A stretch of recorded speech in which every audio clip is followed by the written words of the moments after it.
শাপলা যদি দিতে চান তবে একটু ফুটাইয়া দিলে কি এমন ক্ষতি হইতো?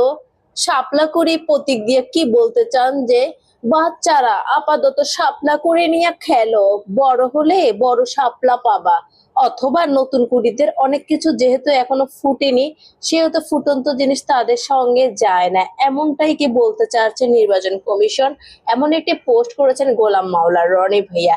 এই পোস্টটা দেখে আমি হাসতে হাসতে শেষ হয়ে যাচ্ছি। আর সামান্তা শারমিন এনসিবির নেত্রী, উনি বলেছে যে শাপলার কলি দিয়ে কি বুঝাইতে চাচ্ছেন, আমাদেরকে বাচ্চা হিসেবে বোঝানোর চেষ্টা করছেন?